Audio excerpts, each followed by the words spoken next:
नमस्कार दोस्तों, उम्मीद करते हैं आप सब अच्छे होंगे, स्वस्थ होंगे, अपनी पढ़ाई में मस्त होंगे। दोस्तों, केबीएस की वैकेंसी आ चुकी है और आपको मालूम ही है कि आपके फॉर्म जो है भरने शुरू हो गए हैं। लास्ट डेट जो है इसका 4 दिसंबर रखा गया है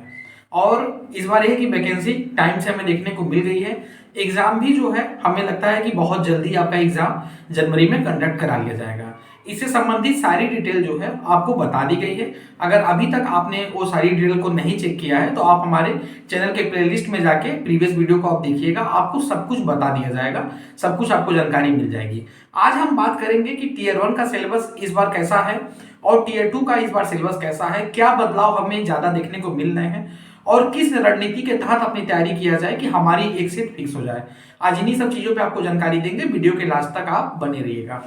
पहली बात तो ये देखो, टीयर 1 का इस बार जो सिलेबस है काफी चेंज है। इस बार चेंज का मतलब इस बार देखो पेडागोजी का जो पूरा सेक्शन है हटा दिया गया है और आप ये देख सकते हो कि टीयर 1 के सिलेबस में इस बार एक रीजनिंग रखा गया है, एक आपका न्यूमेरिकल एबिलिटी रखा गया है, एक आईसीटी रखा गया है, एक जीके रखा गया है, एक इंग्लिश रखा गया है, एक हिंदी रखा गया है। इस तरह से ये टीयर 1 का सिलेबस है। अगर हम रीजनिंग की बात कर लें तो रीजनिंग में इस बार 20 क्वेश्चन दिए गए हैं और ये जो 20 क्वेश्चन है ये 20 क्वेश्चन आपके 60 नंबर के होंगे, यानी कि एक क्वेश्चन जो है 3 नंबर का होगा। उसी तरह से न्यूमेरिकल एबिलिटी को भी यहाँ पे 20 क्वेश्चन दिया गया है तो ये भी आपका ये 60 नंबर का होगा। आईसीटी भी जो कंप्यूटर आप लोग पढ़ते हो ये भी यहाँ पे 20 क्वेश्चन होंगे और ये भी आपका ये 60 नंबर का होगा। जीके भी 60 नंबर का होगा और इंग्लिश भी आपका जो है 30 नंबर का होगा और हिंदी भी आपका ये 30 नंबर का होगा। तो ओवरऑल अगर हम बताएं तो ये जो पूरा जो समीकरण है, जिस तरह से एनबीएस में एग्जाम होता था उस तरह से ये डिजाइन करके बनाया गया है, उस तरीके पे ये मतलब उस पैटर्न पे फॉलो करते हुए ये हमें जाता हुआ दिखाई दे रहा है। इसमें एक चीज एडिशनल ऐड की गई है, ये है कि निगेटिव मार्किंग इसमें रहेगा। एक थर्ड जो है इसमें निगेटिव मार्किंग रहेगा इस पूरे पेपर में। तो ये टीयर 1 का आपने देख लिया ये पेपर और इसका पूरा सीक्वेंस आपको बता दिया गया। टीयर 2 में क्या है कि ये आपका सिलेक्शन का पेपर होगा। टीयर 2 में जो है आपका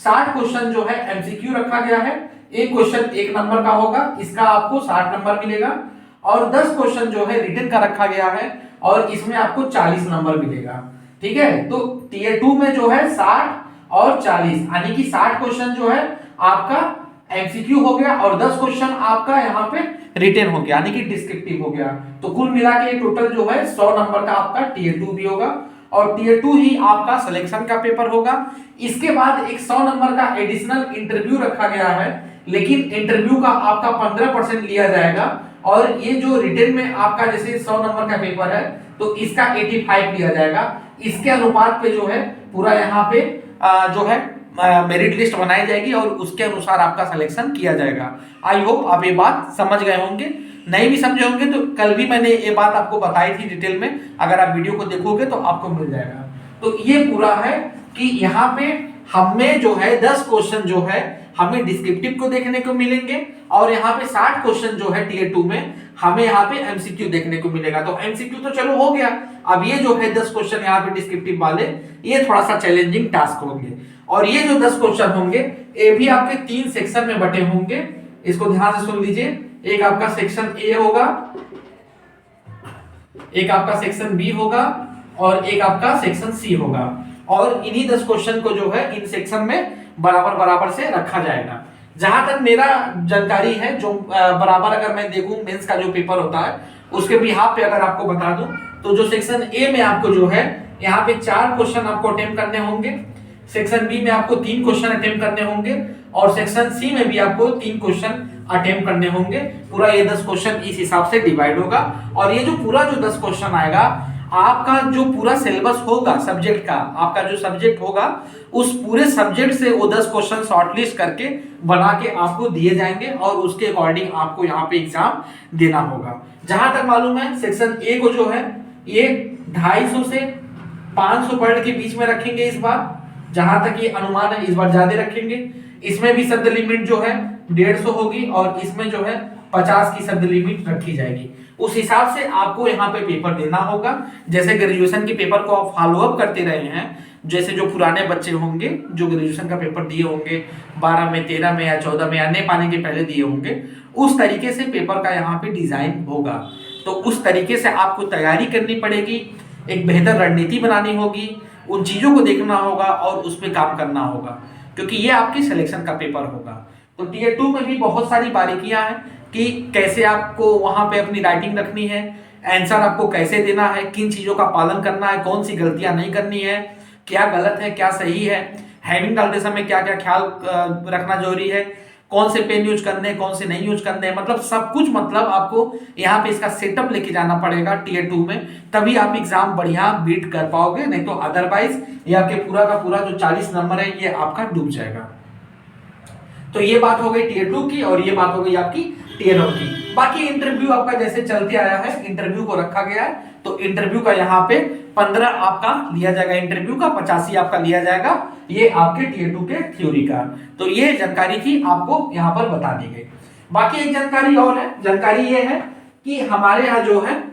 केंद्रीय विद्यालय संगठन और ये जो नवोदय विद्यालय संगठन का कंबाइंड एग्जाम होने जा रहा है, जो ये पूरी वैकेंसी आई है, इस पे जो है हम आपका प्रिपरेशन करा रहे हैं, एक नया बैच लेके आए हैं। हमारा एक बैच जो होगा वो टीयर 1 के लिए होगा, एक टीयर 1 के लिए बैच होगा, और एक बैच जो होगा वो टीयर 2 के लिए होगा।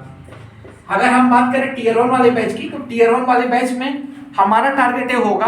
कि 5 जनवरी तक, जो अभी मान लीजिए आज आपका 15 तारीख है, तो अगला जो 5 जनवरी आ रहा है, 5 जनवरी से लेकर 10 जनवरी तक का हम टारगेट लेके चलेंगे कि ये जितने सेक्शन आपको दिख रहे हैं, रीजनिंग का सेक्शन, न्यूमेरिकल एबिलिटी का क्वेश्चन, आईसीटी का क्वेश्चन, जीके का क्वेश्चन, उसके बाद इंग्लिश का, उसके बाद आपकी हिंदी का, इन सब पे फोकस करके आपकी एक मजबूत बेहतर तरीके से तैयारी करवाने की, और उसमें उन्हीं क्वेश्चंस को हम रखेंगे जिस क्वेश्चन की प्रोबेबिलिटी ज्यादा होगी आपके एग्जाम में आने की। क्या होता है कि कभी कभार आप लोग मॉक टेस्ट लगाते हो, या किसी बढ़िया कोचिंग को या फिर बढ़िया टीचर को आप लेते हो, उनके जरिए आप अपनी पढ़ाई करते हो, लेकिन कहीं ना कहीं उसमें देखिए लैग रहता है, और जब आप एग्जाम देने जाते हो तो जिस तरह के आप क्वेश्चन की आप कल्पना करके जाते हो कि इस तरह का क्वेश्चन मिलेगा, उस तरह का मिलता नहीं है, तो कहीं ना कहीं वो कमी आ जाती है, जिसकी वजह से आपको एग्जाम में बाहर होना पड़ता है। लेकिन हम इन सारी चीजों को इंप्रूव कराएंगे, और इस पूरे मतलब बैच में अगर हम बताएं टीयर 1 के बैच में इन सारी चीजों को अच्छे से कवर अप करेंगे, उन्हीं क्वेश्चंस को हम टारगेट करेंगे, उन्हीं को लगाएंगे कि जिनकी संभावना ज्यादा होगी। क्योंकि देखिए सबसे बड़ी बात ये होती है एग्जाम को करेक्ट करने की रणनीति बनाने की। अगर रणनीति आपकी सॉलिड है, बढ़िया अगर आप काम कर गए, तो आपका एग्जाम करेक्ट हो जाएगा। रणनीति अगर आपकी सॉलिड नहीं है, आप 10 जगह आप फंसे पड़े हो, इनका भी पढ़ रहे हो, उनका भी पढ़ रहे हो, इनका मॉक लगा रहे हो, उनका वो कर रहे हो, तो फिर वही बच्चा जाके असफल साबित हो जाता है। तो हमारे यहाँ ये है कि अगर एक बार अगर आप जुड़ेंगे तो चीजें आपको वही दी जाएंगी, चीजें आपसे वही करवाई जाएंगी जो आपके फेवर के लिए हो, और हमारा पूरा फोकस है कि आपकी इस वैकेंसी में एक सीट को निकाल दिया जाए। चाहे आप पीआरटी की तैयारी कर रहे हो, चाहे आप टीजीटी की तैयारी कर रहे हो, चाहे आप पीजीटी की तैयारी कर रहे हो, अगर आप जुड़ना चाह रहे हैं और चाह रहे हैं कि टीयर 1 के एग्जाम को हम आराम से क्रैक कर लें, या फिर आप कहीं वर्किंग है, आप अपनी पढ़ाई पे ज्यादा फोकस नहीं हो पा रहे हैं, ध्यान नहीं दे पा रहे हैं, आपको एक्स्ट्रा टाइम चाहिए या अलग से आपको टाइम मिलता है, तो आप उस दौरान हमारा ये टीयर 1 का बैच ज्वाइन करके अपनी सारी चीजों को इंप्रूव कर सकते हैं। इसमें हम गारंटी दे रहे हैं कि अगर आप टीयर 1 का बैच ज्वाइन करेंगे तो हम ये निश्चित तौर पे हम कहेंगे कि टीयर 1 का एग्जाम आपका जरूर क्रैक होगा, कहीं भी एग्जाम में कोई अड़चन नहीं आएगी। स्टडी भी सुशील सर इस बात की गारंटी दे रहा है कि अगर आप टीयर 1 बैच ज्वाइन करेंगे तो आपका टीयर 1 क्रैक करवाया जाएगा, तो करवाया जाएगा, उन्हीं चीजों को आपसे करवाया जाएगा क्वेश्चन में, जो क्वेश्चंस आपके लिए इंपॉर्टेंट है और जो एग्जाम में पूछे जाएंगे। तो अगर आप इच्छुक हैं तो स्क्रीन पे जो नंबर फ्लैश हो रहा है उस नंबर को फॉलो अप करते हुए आप टीयर 1 का बैच केंद्रीय विद्यालय संगठन और एनबीएस दोनों का कंबाइंड आप ज्वाइन कर सकते हैं। साथ ही साथ हमारे यहाँ अभी से हमने सोचा है टीयर 2 का भी बैच चलाने के लिए। टीयर 2 के भी बैच का यहाँ पे जो है हम आगाज कर रहे हैं, इसलिए आगाज कर रहे हैं, कारण ये है कि जैसे क्या होता है कि अभी सब लोग टीयर 1 पे फोकस हो रहे हो, टीयर 1 के बाद टीयर 2 में ज्यादा टाइम नहीं मिलेगा, टीयर 2 भी आपका बहुत जल्द ही ये लोग करा लेंगे। तो अगर आप टीयर 2 का भी बैच लेना चाह रहे हैं, टीयर 2 के लिए भी जुड़ना चाह रहे हैं, अभी से आप क्वेश्चन आंसर की प्रैक्टिस भी करना चाह रहे हैं, तो आप टीयर 2 का भी बैच हमारा ज्वाइन कर सकते हैं। टीयर 2 के बैच में खासियत ये रहेगी कि आपको आंसर राइटिंग की सारी चीजें कंप्लीट कराई जाएंगी और खास तौर पे ये जो 10 क्वेश्चन आने हैं, उन 10 क्वेश्चन की इतनी प्रैक्टिस कराई जाएगी कि आप उन 10 क्वेश्चन में कभी फंसोगे नहीं। उन्हीं क्वेश्चंस को करवाया जाएगा जिस क्वेश्चन की प्रोबेबिलिटी ज्यादा होगी। पूरा कंप्लीट आपको एक गेस्ट पेपर दिया जाएगा, वीडियो लेक्चर दिए जाएंगे, सब कुछ आपको बताया जाएगा मात्र 251 रुपए में। तो अगर आप टीयर 2 का भी बैच अगर लेना चाहते हैं, आप अभी से चाहते हैं कि हम अपनी आंसर राइटिंग इंप्रूव कर लें, अपने सब्जेक्ट नॉलेज को हम इनहेंस कर लें, हमको कोई दिक्कत ना हो टीयर 1 के एग्जाम के बाद, तो आप टीयर 2 का भी बैच हमारा ज्वाइन कर सकते हैं। तो स्क्रीन पे दिए गए नंबर को फॉलो करते हुए आप टीयर 2 का भी बैच ज्वाइन कर सकते हैं। टीयर 1 के बैच के प्राइस की भी बात करें तो बहुत कम रखी गई है, इसकी भी 251 रुपए ही रखी गई है ताकि स्टूडेंट को कोई दिक्कत ना हो। बाकी अगर आप जुड़ना चाहते हैं, अगर आप एक सपना सजाए हैं केंद्रीय विद्यालय या नवोदय विद्यालय समिति में जाने का, तो हम आपके सपने को साकार करेंगे। और ये निश्चित तौर पे हम कहना चाहेंगे कि अगर आप जुड़ेंगे तो आपका नैया पार होगा, आपकी सीट निकलेगी। आज के लिए इतना ही। बाकी अगर आप चैनल पे नए हैं तो चैनल को लाइक और सब्सक्राइब कर दे ताकि इससे रिलेटेड और भी चीजें हम आपको समय समय पे बता सके। बहुत बहुत धन्यवाद।